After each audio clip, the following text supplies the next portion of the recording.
D'un blocus long dans le détroit d'Ormuz. Conséquence, ce matin, les prix du baril du pétrole qui s'envolent comme jamais. Aux auditeurs, aux téléspectateurs qui nous écoutent ce matin, je sais que vous ne lisez pas dans une boule de cristal, mais votre sentiment, cette crise, cette envolée, peut-elle durer encore très longtemps ? Alors d'abord, je crois qu'il faut dire la vérité aux gens et cesser de penser que ne pas leur dire éviterait de les inquiéter. Ils sont lucides, ils voient très bien ce qu'ils payent, comment ça se passe, ils regardent les journaux, ils vous regardent, ils vous écoutent, ils sont sur les réseaux sociaux, ils sont très au courant, très informés, parfois manipulés, mais la base de ce qu'ils apprennent au quotidien les indique à être lucides, donc à considérer que cette crise est là, qu'elle va amener probablement des éléments de pénurie, mais que paradoxalement, ceux qui savent gérer ce genre de choses, Patrick Pouyanné notamment, il y avait Michel-Édouard Leclerc il y a quelques minutes sur BFM Business, je crois, Absolument. Sont parfaitement préparés à anticiper en partie, réduire l'ampleur des chocs, et puis il y a toujours des alternatives. Donc vous parlez de Patrick Pouyanné Oui. à dessein, parce qu'il y a quelques jours, on le rappelle, il a dit que effectivement, si la situation devait perdurer, 2-3 mois, on entrerait dans une ère de pénurie énergétique. Oui, c'était honnête et lucide, préventif. Pensé par le gouvernement, mais néanmoins lucide, mais là aussi, de votre point de vue. Je pense qu'il serait utile que la communication gouvernementale essaye d'éviter de nous refaire le nuage de Tchernobyl qui s'est arrêté à la frontière ou le masque du Covid qui ne sert à rien, ce n'était qu'une petite grippette. Voilà, à un moment, il va falloir révolutionner la communication politique pour entrer dans le principe de réalité, c'est-à-dire dire la vérité et ensuite expliquer comment on la gère. Ça passe beaucoup mieux que de mentir, éluder, enfumer. Voilà. On va venir sur la communication politique de Donald Trump précisément, ses déclarations donc sur la situation au Proche et au Moyen-Orient. D'abord, cette information de la nuit, un coup de fil entre le président américain et Vladimir Poutine, le maître du Kremlin. Ça n'était pas arrivé depuis 2 mois, en tout cas à la connaissance du public. Selon le Kremlin, ça a été franc, très cordial. Poutine, qui a mis en garde Trump contre les conséquences dommageables, je cite le Kremlin, qu'aurait une nouvelle action militaire contre l'Iran. Ça va être le nouveau médiateur, Vladimir Poutine. Alors d'abord, il n'est pas nouveau. Il l'est depuis le début. Je rappelle que ce sont les Russes qui gèrent la seule centrale nucléaire en activité qui était en activité iranienne à Boucher. Il y avait plus de 300 ingénieurs russes durant cette période. C'était l'un des hommes de l'accord précédent JCPOA ou accord de Vienne qui prévoyait le transfert éventuel d'une partie de l'uranium iranien à un tiers qui pourrait soit le gérer, soit le diluer, ce qui est très compliqué techniquement. C'est possible, mais c'est complexe. Donc il a toujours fait partie de l'équation. Il a toujours été présent dans cette affaire et donc il n'y a rien de véritablement nouveau. Et rien de nouveau, mais à ce moment précis. Il a fait la même chose. Ça n'a rien de surprenant. Il a fait la même chose au mois de mars. Si vous regardez le communiqué du Kremlin du mois de mars, c'est le même que le communiqué du mois d'avril. À quelques mots près, tout s'est bien passé, on s'est bien parlé, on est tombé d'accord pour dire que c'était pas bien de continuer la guerre et que ça serait bien de trouver une solution et nous sommes disponibles. Il n'y a pas de nouveauté. Et en décembre, on avait eu la version précédente, mais cette fois sur l'Ukraine. Donc il n'y a pas de nouveauté. La Russie existe, elle n'a pas disparu par l'opération du Saint-Esprit. Elle est là, elle essaye de se retrouver un espace politique. Donald Trump l'a d'ailleurs invité dans les prochains sommets internationaux. Absolument. Donc non, Donald Trump a décidé pour des raisons qu'on comprendra peut-être un jour au-delà de la relation personnelle des hommes forts, les brothers, comme il aime le dire, frères, en bon français, les hommes forts. Mais au-delà de ça, il a toujours essayé de déconnecter la Russie de la Chine en disant la Chine est votre principal ennemi. Staline l'avait déjà dit. Je vais essayer de vous décrocher de la Chine parce que moi, mon principal ennemi, c'est la Chine et je fais tout ce que je peux pour contingenter la Chine, ce qui veut dire que si Vladimir pouvait revenir dans le bon camp, on pourrait trouver sans doute un bon accord. Pas pour les Ukrainiens, sans doute, pas plus que pour le peuple iranien, mais un bon accord du point de vue de Donald Trump, dont les seuls intérêts sont les intérêts américains et par ailleurs les siens. Mais Alain Bauer, néanmoins, vous dites rien de nouveau sous le soleil, mais un Vladimir Poutine qui appelle finalement à retenir la main de Trump de frapper à nouveau l'Iran. Oui. C'est la traduction, encore une fois, pour les téléspectateurs qui nous regardent, un véritable lien, encore une fois, s'il fallait le prouver, entre l'Iran et la Russie aussi. Bien sûr, l'Iran a fourni à la Russie a fourni à l'Iran un certain nombre d'équipements, mais ceux qui fournissent le plus d'équipements sont les Chinois et les Coréens du Nord. La Russie s'est limitée à quelques équipements. Les Chinois ont fourni du perchlorate de sodium qui permet de fabriquer du propergol, ce qui est l'élément le carburant des missiles. La Chine a fourni à l'Iran des éléments anti-aériens, des radars antimissiles et des équipements antimissiles qui n'ont pas été très performants, mais quand même. Il y a d'autres opérateurs particulièrement présents. La quasi-totalité des missiles iraniens d'ancienne génération sont des missiles coréens du Nord, eux-mêmes issus de missiles chinois. Faut pas se leurrer sur la réalité de la confrontation globale qui existe. Je rappelle d'ailleurs très régulièrement que pendant qu'on regarde tout ça, on ne voit pas que les Américains ont récupéré le canal de Panama au nez à la barbe des Chinois, qu'ils viennent de passer un accord militaire pour contrôler le détroit de Malacca. C'est 80% des exportations chinoises. Là, c'est pas ce qui rentre, mais c'est ce qui sort. Qu'il y a une reconfiguration mondiale avec une nouvelle géostratégie hémisphérique. Il y a la Chine qui essaye de contrôler son espace, les Américains qui récupèrent le leur. Donc ça fait partie d'un grand plan, en fait, finalement, ce que vous nous décrivez. Quand on regarde de manière microscopique ce que fait Donald Trump, ça paraît comme totalement incohérent. Quand on le regarde avec un télescope, tout d'un coup, l'alignement des planètes commence à avoir du sens. Et c'est tout le problème qu'on a avec Donald Trump, c'est que à force de provocation, de divagation et de digression, on a l'impression qu'on comprend rien à ce qu'il fait et que tout ça n'a aucun sens. Et puis dès qu'on regarde ce qu'il fait sans le dire, dont ce coup de fil dont il fait communication, enfin c'est le Kremlin qui dit Absolument. Voilà comment ça s'est passé. Et Donald Trump a embrayé. Et Donald Trump confirme que tout ça, tout en disant que non, il a dit à Vladimir Poutine, bon, écoute, pas maintenant, occupe-toi plutôt de l'Ukraine. Et par ailleurs, pendant ce temps-là, il prévoit des frappes limitées. Il a demandé à son état-major. On va y revenir, en effet. Des frappes très limitées sur des cibles très limitées pour augmenter la pression. En fait, je disais que Donald Trump, c'est un peu Dr House, comme dans la série télé, vous savez, le médecin qui vous tue 12 fois tout en essayant de vous sauver. Il essaye un peu tout jusqu'à ce qu'il trouve la martingale qui lui permet, parce que c'est un joueur de poker, d'avoir un jeton de plus à la fin de la partie qu'au début. Et là, la martingale du soi-disant blocus, enfin barrage filtrant pour être plus honnête, est un élément qui lui convient parce que pour la première fois, contrairement à ce que tout le monde raconte, les négociations reprennent. Parce que elles n'ont jamais cessé. De votre point de vue, considérez que il souffle le chaud et le froid, c'est-à-dire, on le disait, cette prolongation, sans doute dans le temps très long, du blocus dans le détroit d'Ormuz. Ça, c'est un point, et il a déjà alerté. Et les conséquences, on les connaît. Mais en même temps, vous en parliez, il doit se faire briefer par son état-major sur, en effet, la possibilité de prochaines frappes, sans doute ciblées, en Iran. Oui. Comment comprendre finalement ce en même temps très trumpien de la séquence? Est-ce que vous pensez d'ailleurs que ces frappes pourraient avoir lieu dans les prochaines heures? Alors, prochaines heures, je ne crois pas. Prochain jour, peut-être. En fait, le sujet, il est l'analyse que font les Israéliens de la situation de l'Iran. Parce que tout se fait avec les Israéliens. Oui, et en cohérence. Et notamment le renseignement. Avec le renseignement israélien dit, en fait, nous avons peut-être été un peu optimistes sur la rapidité d'effondrement, parce que les Américains veulent le désarmement, les Israéliens veulent l'effondrement du régime. Mais en fait, c'est une poutre que nous termitons. Extérieurement, la poutre apparaît comme extrêmement solide, mais ça n'est pas vrai.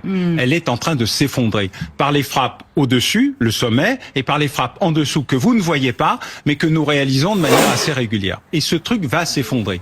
La question, c'est il s'effondre beaucoup plus lentement qu'on ne le pensait, parce que les gardiens de la Révolution, il y a 20 ans, ont anticipé cette guerre. Préparé. Imaginez, il n'y a pas un État iranien, mais 31 États iraniens. 27 centres de production de missiles, de drones, des dizaines ou des centaines de centres de stockage de vedettes moustiques et autres équipements. Parfaitement efficaces. Parfaitement efficaces. Ça a pu surprendre aussi les états-majors américains. Ils le savaient, mais ils l'ont sous-estimé. Mais quand vous lisez et vous analysez ce que vous faites, le Donald Trump dans le texte, quand il dit « ils sont étranglés » en parlant des Iraniens, comme un cochon farci.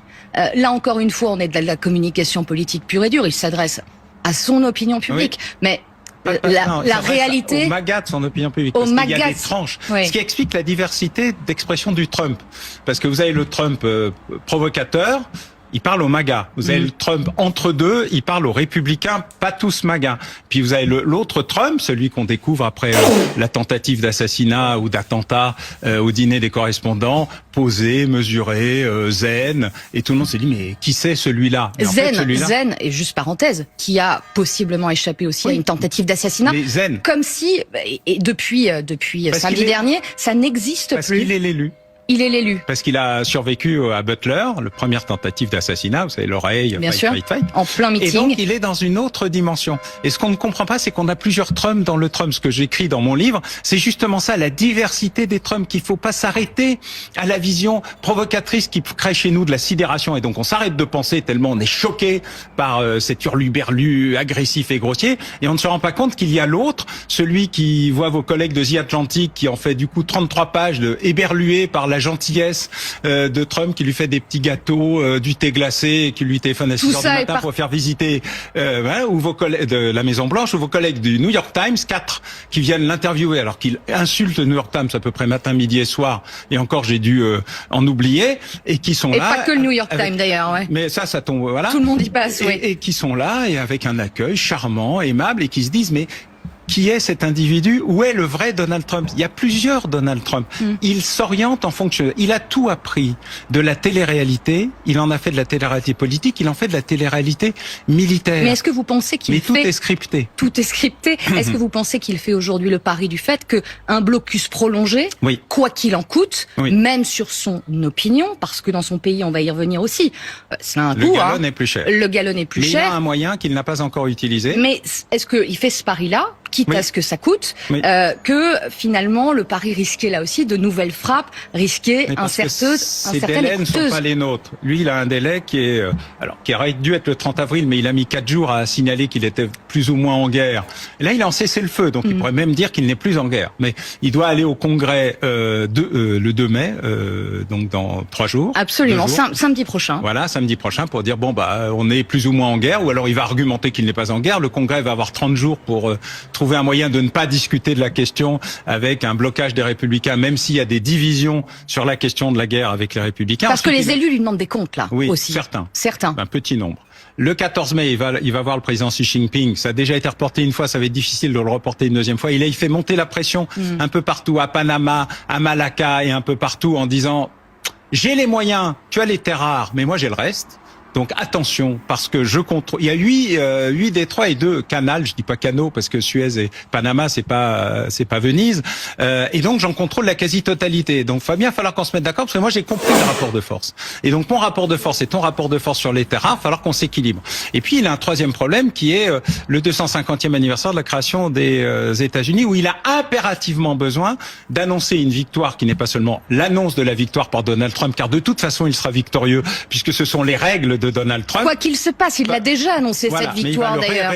Devant le roi Charles, par exemple, en visite. Mais là, il va falloir l'argumenter un peu plus. Il va falloir une victoire sur un plateau, quelque part, pour justifier l'Arc de Triomphe et le nouveau passeport à sa gloire. Et là, il va avoir besoin de quelque chose. Donc il a des dates qui ne sont pas les mi-termes. Les mi-termes, c'est dans très longtemps. Les élections de mi-mandat. Mais Alain Bauer, vous avez l'air de minimiser le fait que, en effet, certains élus démocrate, son opposition, mais pas que aussi. Son propre camp lui demande un peu des comptes. Je le disais, il y a ces auditions devant le Congrès, Pete Hegseth hier par exemple, et des chiffres qui donnent un peu le tournis quand même. L'audition qui portait officiellement sur la demande de cet exécutif américain d'augmenter de 42% le budget américain de la défense, déjà faramineux, le prochain absolument, et le porter à 1500 milliards de dollars. Ce sont ça, ces chiffres qui sont mentionnés. Est-ce que ça, l'opinion américaine dit OK, peut suivre le président. Sans aucun problème. Sans aucun problème, selon vous. Le prix de la guerre aux États-Unis n'est pas un sujet. La manière dont l'argent est dépensé en est un, mais c'est pas la même chose.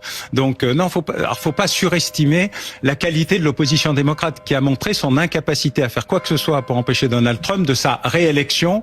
Quand même un sujet en tant que tel, pour les cours de sciences politiques, ça va rester dans les livres de comment un retour pareil a été possible jusqu'à aujourd'hui. Non, la vraie question sur Donald Trump, c'est l'écart entre je ne ferai plus jamais de guerre et cette guerre, mais c'est pas sur le prix qu'il faut, l'argent ou le budget qu'il faut donner au Pentagone. Il n'y a pas de débat. Parce que c'est un pays qui a toujours vanté, et on le sait, ces vétérans, à quel point on les vénère, c'est une culture. Moi, pendant la guerre du Vietnam, comme vous savez, c'était une grande crise culturelle et quasiment psychiatrique aux États-Unis, l'absence de gestion des vétérans.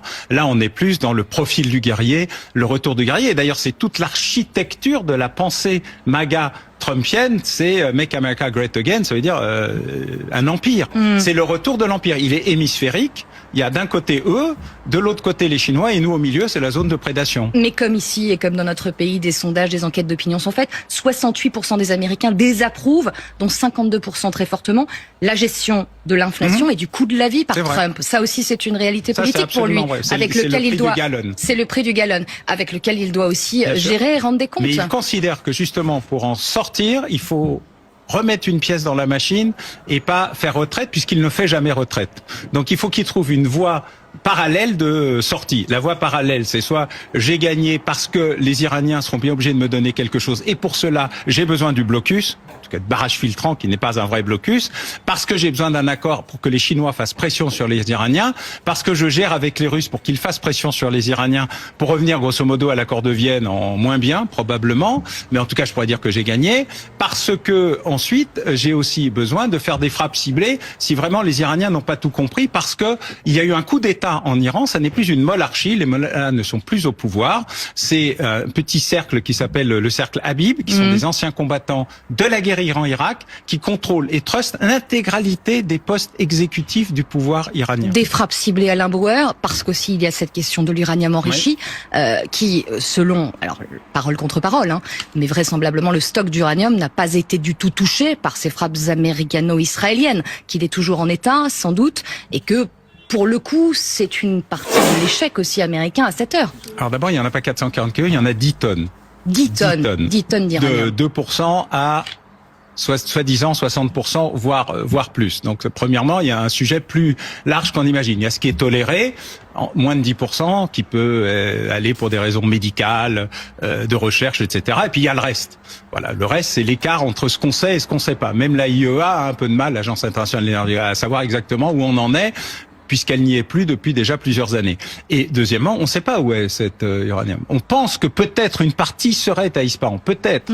On découvre, on connaissait 4 sites, 3 ont été bombardés. La montagne de la Pioche n'a jamais été, parce que c'est imbomardable, c'est un vrai sujet tellement la roche granitique empêche tout effet réel de. Et puis on a découvert un 5e site inattendu, Minjidai, au nord-est de Téhéran, où il y avait à la fois des centrifugeuses et de quoi commencer à réfléchir à fabriquer une ogive nucléaire. C'est-à-dire qu'on n'est plus au seuil, comme cela a été pensé avant, on est dans la préparation éventuelle de construction. Et ça, le renseignement américain et israélien l'ont senti. C'est pour ça qu'ils ont bombardé Minjidai, pour dire on sait où c'est, on sait ce que vous avez fait, et donc il y a poker menteur avec Donald Trump, échec menteur avec les Iraniens, tout le monde ment. Mais le renseignement fait à peu près bien son travail. Après, ce sont des décisions stratégiques ou tactiques. Une guerre, c'est une stratégie. On sait où on va à la fin, et c'est des changements tactiques toutes les 3 minutes. Parce que c'est comme ça, la guerre. D'autant plus avec Donald Trump. Un dernier mot, Alain Bauer. On arrive vraiment dans les dernières secondes. Exercice Orion 26. Le président français est attendu aujourd'hui pour la préparation des armées face à un conflit de haute intensité. Quand on dit que ce n'est pas notre guerre, il n'y a pas un message un peu contradictoire, ou c'est complémentaire de votre point de vue? Alors, ce n'est pas encore notre guerre, et par ailleurs le vrai problème n'est plus la haute intensité, mais la longue intensité, la dronisation, la miniaturisation, là où on a des start-up absolument performantes et une incapacité à rattraper notre retard stratégique, malheureusement, mais tout le monde fait des efforts, on va peut-être y arriver un jour. En tout cas, l'armée de terre l'a fait, l'armée de l'air commence à le refaire, on est vraiment dans un